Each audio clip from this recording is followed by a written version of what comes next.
सनजय सरगयारिया बा सानजोराङा UPPL पार्टीनिफ्राय मोननैयाव UPPL खौनो case होग्रा मानसि बियो सोर फोथायनो बिथांनि गभर्नमेन्टनि मानसियाबो फोथायखाया सोरबा प्रमद बर' बिथाङाबो बेखौ फोथाया जास्ट बेखौ लाफ्लादों होनब्ला बिथाङा जेलाव दङ दिनैसिम बे सनजय सरगयारिया बा सानजोराङा माब्लाबाबो जेलाव थांनानै रन्जन दैमारिखौ खबर लाहैयाखै नंगौ जोङो निउसाव नुदों बिथाङा खेबसे नङा खेबनै टक श'आव बुंनाय जाबाय जे रन्जन दैमारिया गावनि फेमिलिखौ लाबोब्लासो बिथाङा जेलनिफ्राय उदां जागोन होननानै बिथाङा बे बाथ्राखौ बुंनानै रायजोफोरनि गेजेराव गुबुन रोखोमै मोनसे पलिटिकेल गेलेनो नागिरदों दिनै जों बेखौसो बुंनो सानो एबा बेखौसो आं बुंनो सानो बिथाङा सासे MCLA बै समाव बिथाङा UPPL पार्टीनिफ्राय मोननैयाव UPPL खौनो केस होग्रा मानसि बियो होमब्ला बिथांखौ आरो सोर फोथायनो बिथांनि गभर्नमेन्टनि मानसियाबो फोथायखाया सोरबा प्रमद बर' बिथाङाबो बेखौ फोथाया जास्ट बेखौ लाफ्लादों जोंनि मिन्थिनायाव आंबो आरो बेजों लोगोसे बिथांखौ बुंनो लुबैदों बिथाङा बुंदों दि एकर्ड जानायनि सिगां साननै सिगां IBनि दैदेनगिरिफ्रा रन्जन दैमारिजों सावरायदों सावरायनायाव बिथाङा बुंदों जे आं फेमिलिखौ लाबोगोन होननानै नाथाय बेयाव सानजारां दङ नामा होननानै आं बेखौसो सोंनो लुबैयो आंथ' नुवाखै सानजारां दं होननानै मानो होनोब्ला जेब्ला एकर्ड जाथारनोसै जेलनिफ्राय 25 तारिख जानुवारि 2020 हैदिनखालि सारखौ लानानै थांदों बेजों लोगोसे बेबो बागदग्रा बाया लानानै थांदों फ्राय बेयाव 3 घन्टा 4 घन्टासो लेट खालामनानै लांदों मानो होनोब्ला बिथांमोना मिथिगौ सरकारा मिथिगौ बिथांखौ जे इसेबां थाब लांगोन एकर्डनि सोमोन्दै NDFBनि माखासे टिमादि काउन्सिलनि दैदेनगिरिफ्रादि जेलाव ओजों दिल्लीयाव दंहैयो बिथांमोनजों सावरायनानै बायदि बायदि खोथा सावरायनो हागौ बिसोरो बेफोरखौ नोजोर बोनानै मानगोनां सारखौ फ्राय ओरै बागदग्रा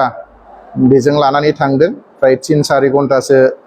लेट खालामदों फ्लाइटखौ बे थाङै थाङै 26 तारिखनि सोरांसिसो सारा होजों सहैदों दिल्लीयाव सहैनाय लगे लगे जों फ्राय 10टासोआव सारखौ लोगो लाफैदों जोंनि आर्टिफेक्सननि माखासे दैदेनगिरि हिसाबै आंबो दङ सहैखांनायनि उनावनो फ्राय 11टासो समाव IBनिफ्राय फैदों तपन डेका बिथां फैदों अमित मिश्रा बिथां फैदों आरो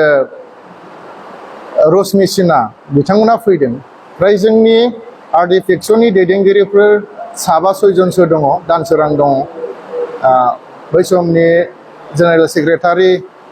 अनजालु दङ नायजाब दङ अखा आदै दङ लोगोसे आंबो दङ जों गोबां सावरायदों फ्राय 1-1.5 घन्टासो जों सावरायनाय जादों बे खेबसेल'सो नाब्ला सारा सावरायनो मोनदों एकर्डनि सिगां नाथाय बेयावथ' खुनु बेबायदि नों बेखौ लाबोग्रोनांगोन फेमिलिखौ औ आं लाबोगोन फेमिलिखौ होननाय बुंनायखौ जों खोनायाखै आरो दिनैसिम जोङो IBजों बहुद बार सावरायबाय एकर्डनि सिगांबो उनावबो बेनि उनावबो इउनाइटेड फराम अफ NDFB दाखांनायनि उनावबो दिल्लीयाव स्पेसियेलि IBनि डाइरेक्टर चिफ डाइरेक्टर मानगोनां तपन डेका बिथांजोंनो जोङो खेबनै सावरायबावबाय मोनसे इउनाइटेड फरामनि टिम जानानै बेखिनि समावबोथ' मालाबाबो जोंनाव सोङाखै आरो जों अब्ला दिनै सानजारां बायदिया मा खोथा बुंलाबायबाय थादों आं हमनोनो हायाखै आरो बिथाङा जानला मोनला खोथा दा बुंथों बिथांखौबो जों गोबां बुंनो हायो मानो होनोब्ला बिथाङा बहा मा खालामनानै बोरै मा खालामदों जायनि थाखाय बिथांमोननि थाखायनो जोंथ' सानो एकर्डआ बिथांमोननि थाखायनो दिनै बे अबस्था जानानै फैदों दिनै NDFBआ दिनैहाय रेसपन्स होजायि बेफोरबो बिथांमोननि थाखायनो जानानै फैदों दिनै पलिटिकेलनि लाबालाबनि थाखाय बिथांमोना खालि गावनि मानसिफोरखौनो लानानै गेम गेलेनो नागिरो दिनै रन्जन दैमारिखौ लानानै गेम गेलेनांगौनि गोनांथि गैया होननानै जों सानो